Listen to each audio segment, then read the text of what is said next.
The last topic what we have for Unit 5 is migrations.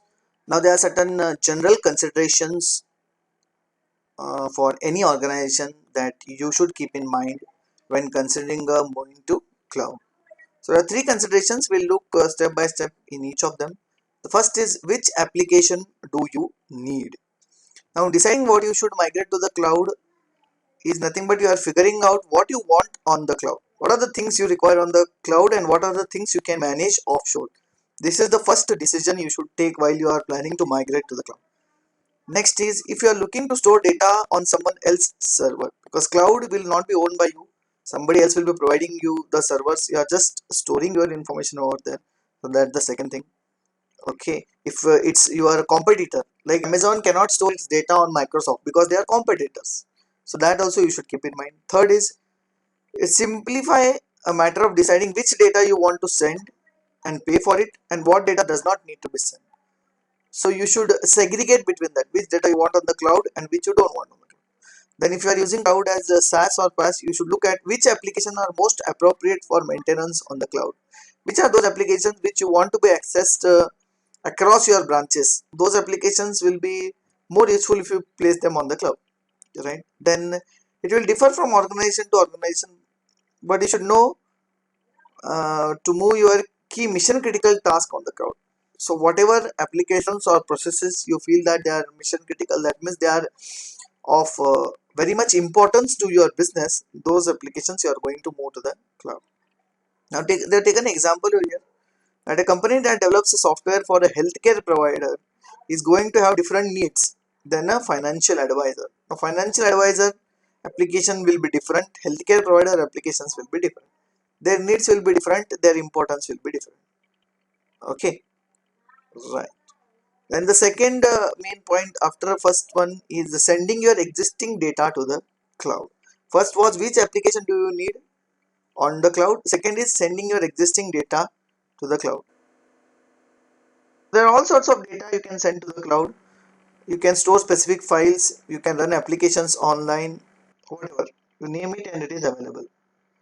Let's take an example of a semantic solution. Now, the semantic solution, what it does, it allows for online backup.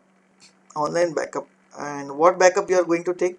It's used to protect business records while reducing the time and money spent managing backups.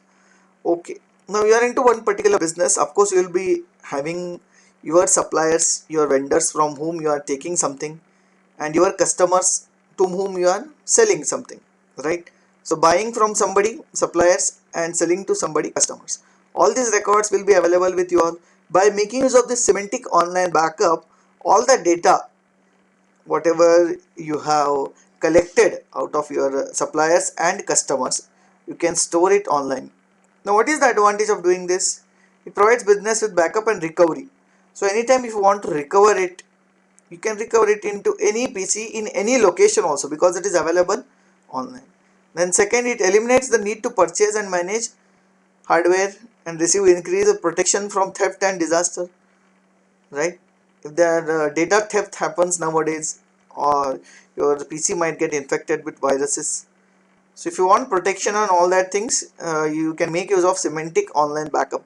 If you are aware of, even semantic gives you a antivirus also. Net protector, I think it's of company semantic, for just for your information. Now data is automatically stored offsite in multiple geographical distributed data centers, and it can be restored to any location using a supported web browser. So this advantage always you have whenever your data is on the cloud, right? The last point is using the wave approach. Okay, now wave approach means you should start small and then you can go big. That's a wave. Wave is kind of a V, like a V symbol. Okay, now the best way to migrate your data to the cloud is by following the simple steps as you follow to rolling out a new operating system to your organization. If you want to migrate from Windows to Linux, what is the process you are going to follow? A, you are going to take all the data as backup. Let's say you are working on Windows, and if you want to move to Linux, what is the thing you are going to do? You are going to take backup of all the data. Then you are going to note what are the applications we are running in Windows. Are they compatible with that of Linux, that you are going to list? Then slowly you are trying to uninstall all the applications, then you uninstall the operating system, then you install Linux, right? Then you install all the other applications whatever were needed, and then finally you restore whatever was backed up data. Same approach you are going to follow for this migrating the data to the cloud, right? Only here is only important data and application you are going to go on the cloud. Of course you can take your entire business onto the cloud, but it will be costlier. So first, as they have said here, you can find out if the solution was what you require. Whether you require all those applications on the cloud, you need to find out that. You're going to find out whether your vendor is the right one to work with, right? I gave the example of Amazon, Microsoft. So if you are a, say, Salesforce, so which vendor you want, whether you want to work with Amazon or Microsoft, that decision you have to make, because collaboratively they will not work, and it differs from country to country also. If you are in India, it's better to work with Amazon rather than Microsoft. That's what I feel, because Microsoft will be somewhat costlier than Amazon. Okay. Start small with data that is low importance. Yes, I have told about that. If you start with the data of least importance, you are not going to see the performance.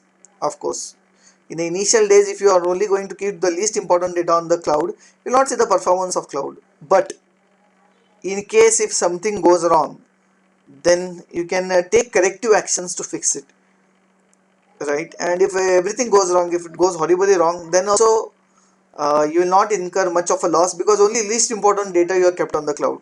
Still, whatever was of critical mission critical applications are still offline and they are working. So A, you can fix the problem, or B, you can just pull and walk away. That is also one of those. But a little bit of planning and effort, starting small with polish of your cloud efforts in a careful manner. That's what they have said. So it's all depending on your decisions, how you decide to move your applications, how you decide to move your data, and if you use a wave approach, that's well and good. So that's about migrating to the cloud, and this also concludes your fifth chapter. Soon I will be sharing some 50-60 questions with you all pertaining to individual chapters, and we'll also plan out one session wherein I can address your doubts. Yeah, thank you.